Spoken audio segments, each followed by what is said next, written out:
Actually, about crowdfunding, there is nothing much to say, but we can actually share our own experiences to come up with some kind of, walkthrough or a guide. So first of all, how many of you here has visited any kind of crowdfunding platform on the web? Okay, so it is actually the thing that we saw only 2 people among all these people only visited. It is kind of a new concept here in South Asia. So that's why we are trying to focus on it. I was waiting for a microphone so that I can actually show you a video of it. Where it is going to define the crowdfunding. Still let me play.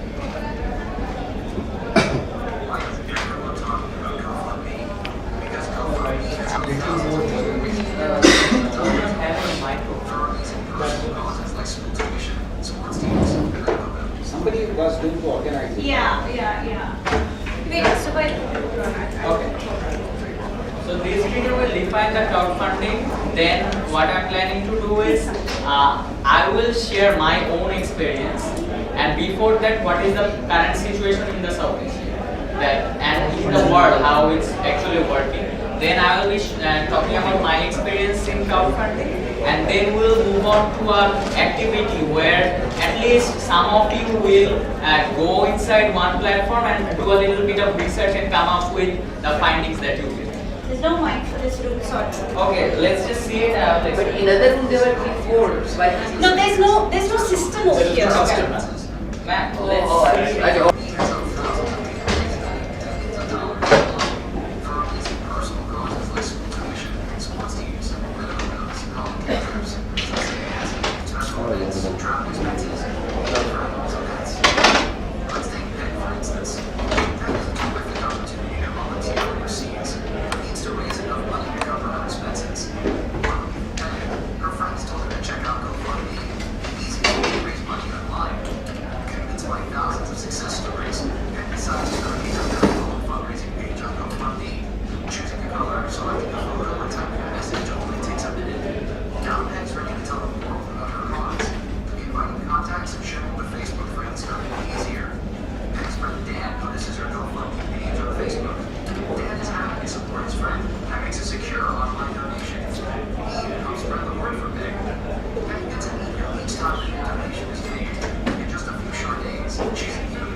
Okay, so this is a video. I was not advertising for GoFundMe, but this is a video that shows defines crowdfunding a little bit.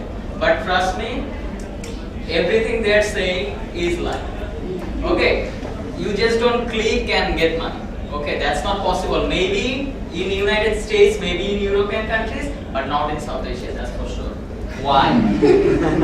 Why? The answer is.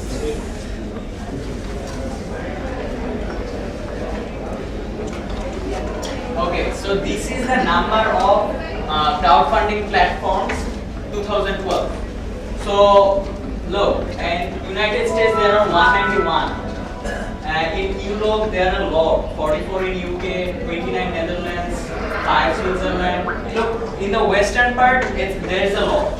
But if we move on to our South Asian part, we have India has only 6, and no other 6 countries that we are representing here. We don't have anything. We don't have a good platform to work on. So this is a brand new concept in here. That's why almost none of you know about crowdfunding. So that's where I want to tell you that it is one tool. Then again, it's not going to change your organization. It's not going to bring you a lot of funds. But we need to start working on that, because there are a lot of success stories in states, in a lot of areas. I know a friend. I have a friend in United States who actually made an independent film by taking money from a website called Kickstarter.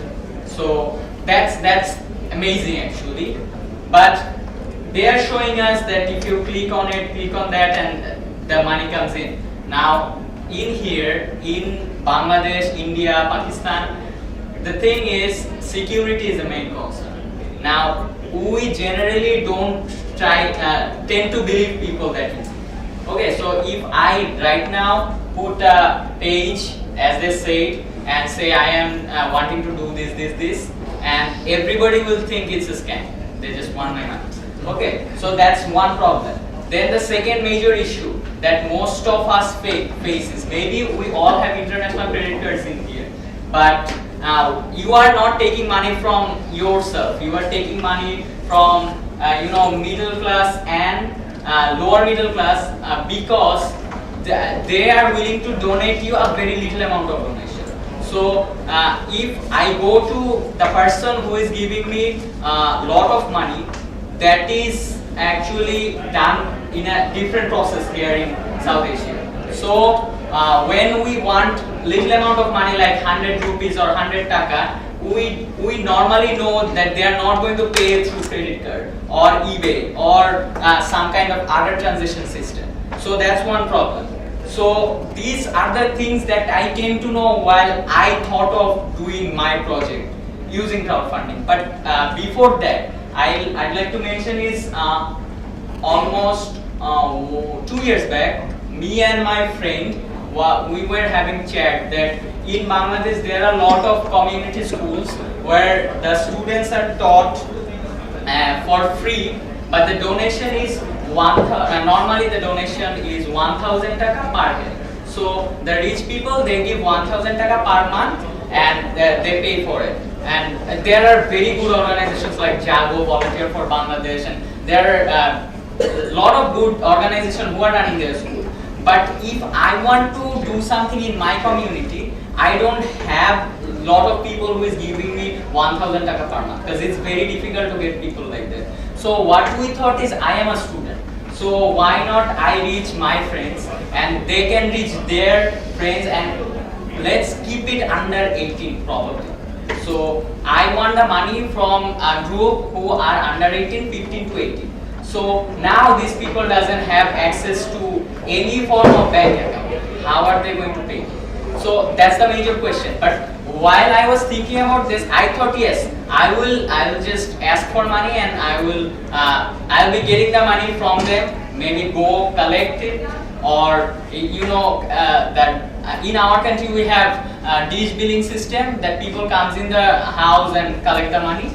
We thought the system would be very easy, but then somebody in the US embassy told me that what you are planning to do is crowdfunding. Then the first time I heard about the word crowdfunding, then I looked it up and I saw it's already there in the States. So I was looking for some kind of platform that matches me, and no platform matches me because we don't have that money transition system.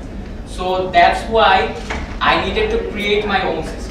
Okay, so I am going to discuss with you about the system that we are using to fund my project, and then from that individually you need to work on your platform and need to make your own custom system, because we don't have that. We only have 6 in India, and I don't think it's going to match you that well, or maybe you will not reach a broader audience. So that's why this is how the idea works for us. We thought that we need to have 10 people in one group, and one group has a leader, and that group leader is going to collect money from that 10 people and the people who actually know that team leader. So they collect 100 taka every month and just meet once, or especially in school they meet each other. So they just give 100 taka, and the person who is the leader, he keeps the money. And when there is 1,000 taka, now we have a kind of a big amount. So now I can move to a online transition system, or I can move to a SMS transition system. So what we did is, we told the group leader to send us the money through mobile text. So then when people with 100 taka could not do that, now one person is doing some of the work and the rest, like one person is sending us the money. Now we are actually using the system, but not 100%. We're using 50%. But still it is saving us a lot of time and effort. but we are actually reaching the broader audience. So what we do with the money? We are running a school with only 12 kids because I thought of doing something in the community. So in our community, we started this school and we want to ensure lifetime support to them. So not after like 4 or 5 years we are going to stop funding for them, but we are going to be mentoring them and financially supporting them as long as they are studying. And most of the time what our students need, poor students, underprivileged students need is the support, is a mentorship. You know, if a well-educated person mentors them all the time, then they get inspired. So we are focusing on that, and we have been running from for the last 9 months successfully, and we are raising good amount of money. But there are lots of problems. Like when you are taking 100 taka, you need to give some kind of receipts to them. Okay, so receipt, while I'm sending the receipt, distributing the receipt, there is problem writing receipt. It's hectic, still it's hectic. So that's where I want to come to you, that according to your occupation, you have some form of scope. I'm assuming if we have an engineer, if we have computer engineers here, or somebody with very big organization, they can create one platform which we can use to, you know, generate those receipts, or do a little bit part of it, because it's totally brand new concept in here. We need to build up some platforms right now, or build up some new system. So that's what we are looking for. Now, before that, I would like Ashok to talk about how to fund for, you know, the community service projects or non-profit projects. He will talk about that, and after that, I will introduce you to 4 social media platforms that you are just going to take a glimpse of, and then the idea process will start, and how you can change something. That thing will come, and just let's when we get outside this room, let's have a certain idea that next time I see a computer geek, I ask them that I am looking for this system, can you do it for me? Or somebody who is working with open source, let's start that. And it is very important, if one or two platforms are good platforms established, then it can actually be used in all South Asian countries, and that's what we're looking